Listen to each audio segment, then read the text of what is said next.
Hola amigos, je kiffe te voir sur cette chaîne YouTube. Mais qu'est-ce que c'est que c'est c'est quoi ce genre d'intro? Le pire à votre avis c'est quoi? Quand on est youtubeur, quand on est streamer? Pour certains ce serait les dramas. Je pense que vous dites tous que ce qu'on veut tous éviter en tant que youtubeur ou en tant que streamer, c'est un gros drama. Mais c'est pas le drama qu'on a envie d'éviter en fait, c'est les répercussions du drama. Et certaines fois, les youtubeurs ou les streamers, leur histoire elles ont été tellement loin qu'ils se retrouvent complètement bannis à vie en fait, avec plus aucun moyen de revenir. Et c'est ça le vrai cauchemar d'un youtubeur ou d'un streamer. Regardez par exemple l'histoire avec tous les balances non youtubeurs. On a eu des Norman, on a eu des In The Panda, on a eu des Link The Sun, même en Tox Colaboy qui s'est fait gauler, les photos qui sont sorties de lui, il a envoyé des nudes à des mineurs et compagnie. Enfin en tout cas, c'est ce qu'on peut retrouver sur internet, hein. Je suis ni juge, ni enquêteur, ni inspecteur, c'est même pas des hypothèses que j'aimais, mais juste relater les faits qu'il y a sur le net en fait. Bon bah, Tox il en a rien à foutre au final, parce qu'il est toujours en live sur Twitch, fait toujours des vidéos YouTube, et il a beau peut-être être un putain de bah au final, il n'y a pas eu vraiment d'impact sur sa carrière. Mais pour d'autres, l'histoire elle s'est terminée, mais comme ça en fait. Vous vous rappelez l'histoire de The Carré 78 là, qu'il y a eu il y a pas longtemps, avec la police, tout ça? Bah imagine un gars 14 fois plus connu que lui, à qui lui arrive la même chose, mais ça part totalement en sucette. Ça c'est... Just go stick. Police! Hey! Hey! Police! Get up! Get up! Yo, what the fuck? Stop resisting. Hands behind your back. Put your hands behind your hands. I'm done. Get up. Roll over. Get up. Get up. Now, shut this shit off. Bon, un peu pour le même procédé qu'avec TK, bah il y a plein de gens qui ont commencé à dire que ça avait l'air faux, que c'était pas possible, pourquoi 2 personnes, pourquoi ce type d'arme, pourquoi ce type de gilet. En plus de ça, son audience type mais a été immense comparé à celle de TK, donc là pour le coup on a même des flics qui ont intervenu, qui ont un petit peu discuté à propos de tout ça. Et l'idée générale c'était de dire qu'en fait c'était un gros mytho et que tout ça c'était jamais arrivé, que c'était mis de toutes pièces, monté par lui quoi. Du coup il décide de montrer une seconde caméra de sécurité qui a filmé toute la scène pour prouver qu'encore une fois il n'y avait pas des directives lancées hors caméra, des gens qui se préparaient pour passer à l'assaut, bref. Police! Hey! Hey! Police! Get up! Get up! Get up! Get on the ground! Stop resisting. Hands behind your back. Put your hands behind your back. Now, shut this shit off. Et malheureusement, c'est ce jour-là qu'il a signé son arrêt de mort. Parce que notre ami Trick2G, avec cette deuxième caméra et ce deuxième angle, il a pu donner la chance à certaines personnes de prouver que le type qui vient l'arrêter, c'est un type qui a déjà apparu dans des streams chez lui il y a plusieurs mois auparavant, où c'était pas du tout un policier, puis il a encore apparu à d'autres moments, quelques mois plus tôt, où cette fois-ci c'était un vacancier, puis ensuite un fan, bref. Mais en fait c'était faux. Et si tu te rappelles bien du titre de la vidéo, bah il a pris cher. Tellement pris cher qu'il s'est fait ban de Twitch en fait. Mais pas besoin de sortir l'artillerie lourde, l'artillerie... Oh ton père là. Mais pas besoin de sortir l'artillerie lourde hein, pour réaliser des faits comme ça ou pour aller beaucoup trop loin tout simplement et se faire ban de Twitch ou de YouTube. Parce que là je pense que je vais vous balancer là maintenant la pire histoire jamais à ce jour exposé en public qui touche à la plateforme Twitch. On a un streamer très connu lui aussi qui d'un seul coup commence à s'embrouiller avec sa femme. Donc il coupe la caméra et coupe le micro. Mais en fait il coupe mal le micro. C'est-à-dire qu'en fait on entend tout ce qui se passe. Et à votre avis qu'est-ce qui se passe? En fait il a déglingue. Mais genre pas du tout dans le bon sens du terme. Non non non. UFC style ma gueule.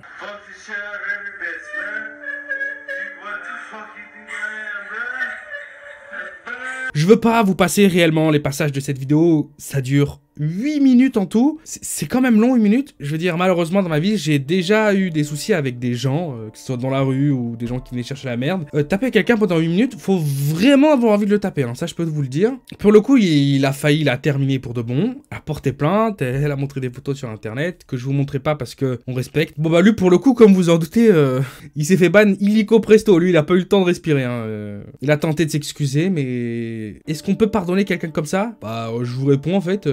non. De la même façon qu'on peut pas pardonner quelqu'un qui a 32-33 ans et qui sort avec une fille depuis qu'elle a 14 ans, mais ça, on en parlera peut-être un jour en vidéo. Pour l'instant, on va se tenir tranquille. Mais là, on va aborder le sujet du ban le plus controversé, je dirais, et surtout qui a fait le plus parler de lui sur ces limite 10 dernières années en fait. Est-ce que vous connaissez la streameuse Pokimane? Bon, Pokimane en fait c'est simplement la plus grosse streameuse à ce jour, tout pays confondu sur Twitch, et elle fait partie aussi du top tout sexe confondu. Hein. Il n'y a pas beaucoup de personnes qui font journalièrement et au niveau des subs etc beaucoup plus de chiffres qu'elle. Et bien sûr quand on est très connu, avec on a plein de problèmes, notamment la jalousie, les critiques etc. Ça on pourra jamais y échapper. Bon, comme elle fait partie de ces streameuses qui sont assez jolies et qui souvent font pas grand chose non plus en live, on peut dire qu'elle fait partie des streamers pour qui c'est légitime de se demander s'ils sont sur Twitch parce qu'ils aiment les jeux vidéo et montrer leur partie en live, ou si parce qu'ils aiment allumer leur caméra et avoir des subs et des dons et des viewers. Et c'est un débat interminable de toute façon, hein. Ça fait quand même bien longtemps que Twitch n'est plus du tout une plateforme de streaming gaming tout court, et on se retrouve un peu avec n'importe quoi dessus. Il y a qu'à voir maintenant, hein, plus de la moitié des gros streamers sur la plateforme, tout pays confondu, elles font tous des trucs sur le côté qui sont moins de 18, et elles vont jusqu'à le linker, hein, mettre les liens en description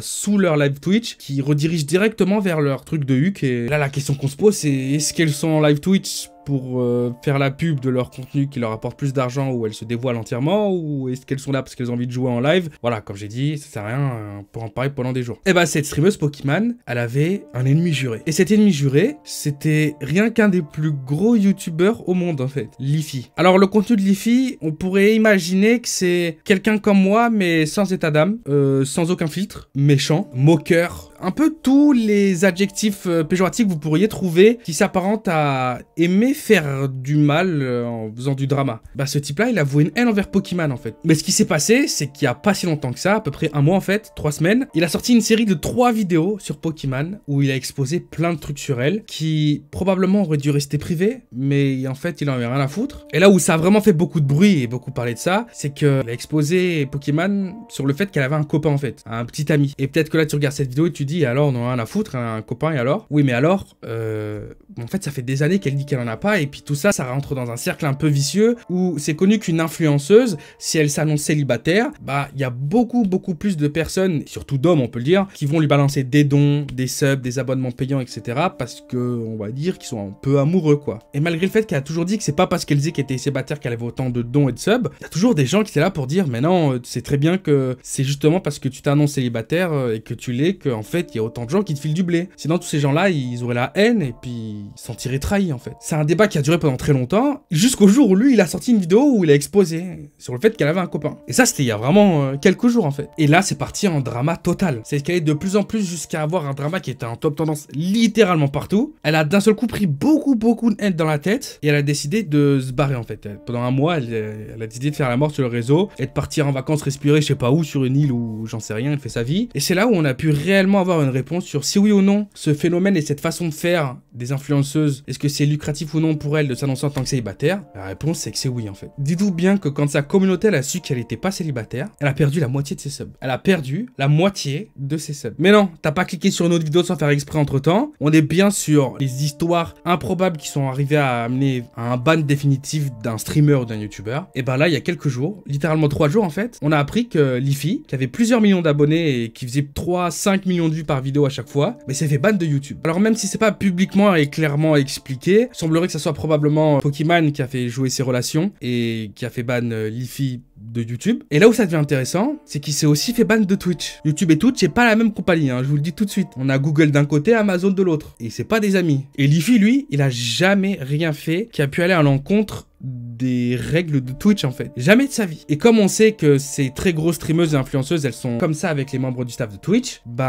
c'est encore une fois fort probable qu'elle ait passé quelques coups de fil et qu'il soit fait têche de là-bas aussi sous sa demande en fait. Et là où ça prend une dimension qui me dérange un peu, et c'est pour ça que je vous en parle aussi, c'est parce que depuis quand tu vas te faire ban de quelque part pour un truc que t'as fait ailleurs en fait. C'est un système qui est utilisé au Japon aussi, si je dis pas de bêtises. J'ai des amis qui vivent sur place qui m'ont expliqué que quand t'es lycéen ou collégien quelque part, tu peux te faire réprimander à ton école pour quelque chose que tu vas faire à l'extérieur. Imagine par exemple, je sais pas, là t'es en première L littéraire, bref. On est samedi après-midi, t'es avec des amis, t'es à la Fnac, et puis d'un seul coup, t'as une idée de merde qui te passe par la tête, tu dis oh j'aimerais bien ce jeu vidéo, mais j'ai pas l'argent, bon, tu le glisses dans ta veste, tu te fais choper à la sortie, l'école elle la prend, et l'école elle te vire. Ça te semblerait bizarre quand même. T'auras envie de dire mais c'est quoi le rapport avec l'école là? Au Japon apparemment dans beaucoup d'établissements c'est comme ça. Et là on a un peu le même système, c'est-à-dire que le type il fait une connerie sur YouTube, il y a Twitch qui le jette. Et c'est pas la première fois que ça arrive, on a eu un stream d'un très gros streamer aussi qui s'appelle Andy Melonakis, on en a déjà parlé sur cette chaîne YouTube. Il est d'ailleurs en train de faire un live au Japon, et derrière lui,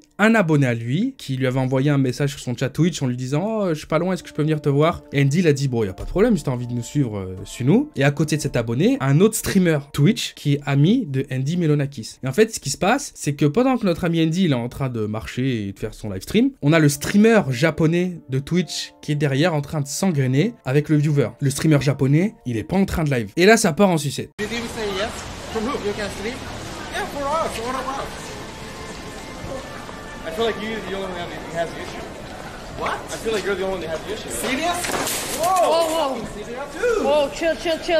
On a le type qui a frappé le téléphone par terre, qui s'est fait ban sa chaîne Twitch. Il était même pas en train de live. Pourtant, il s'est fait péter comme ça. Et on va terminer avec l'histoire la plus connue, je pense, à ce jour, et la plus marrante et la plus triste en même temps. Et il y a certainement beaucoup de personnes qui en ont déjà entendu parler ici. C'est celle de Zillian OP en fait. Zillian OP, c'est un streamer qui a besoin d'une chaise roulante parce qu'il ne peut pas marcher. Partie de ces gens qui ont un handicap et toute sa vie, il va être en chaise roulante. Ça fait des années qu'il est streamer et qui fait de l'argent et des dons, principalement à chaque fois parce que sa condition, elle va émouvoir les gens et aussi parce qu'il va faire des donation goals et des cagnottes spéciales pour s'acheter une nouvelle chaise roulante, pour s'acheter des constructions à faire dans son appartement pour que ce soit plus facile pour lui d'aller aux toilettes, d'aller se coucher. Jusqu'au jour où...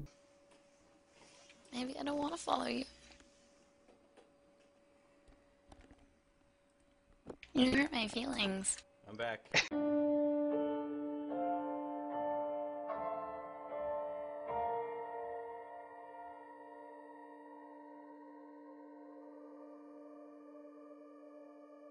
Bon bah voilà, en fait, ça fait des années que le type, il mentait à tout le monde. Il pouvait marcher. C'est incroyable. C'était pas le seul dans le mensonge, hein, parce que il avait une femme. Et elle mitonnait à tout le monde aussi. Et lui, bien sûr, il s'est fait ban. Et on est d'accord qu'il a pas volé, quoi. Bon, j'espère en tout cas que cette vidéo, elle t'aura plu. Si t'as kiffé, tu mets ton meilleur like. J'ai vu il y a pas longtemps, vous m'avez foutu une vidéo à 100 000 likes. C'est un délire total. Si t'as envie de soutenir la chaîne, tu peux appuyer sur le bouton rejoindre qui est en dessous du lecteur. Qu'est-ce qui se passe quand t'appuies sur le bouton rejoindre? Pour moins de 2 € par mois, en fait, tu peux avoir accès à plein de vidéos qui sortent pas en public. Des coulisses, des vlogs, des sessions de jeux vidéo, des lives et aussi plein de sujets beaucoup plus polémiques que je peux malheureusement pas aborder avec vous ici parce que sinon je vais avoir un peu trop de problèmes. Quand on parle d'autres youtubeurs etc et qu'on veut vraiment donner son avis sur internet, c'est toujours difficile de le faire en public. Donc tu peux appuyer sur ce bouton pour me rejoindre, sinon tu peux simplement t'abonner. C'était Théo. Enchanté. Peace out.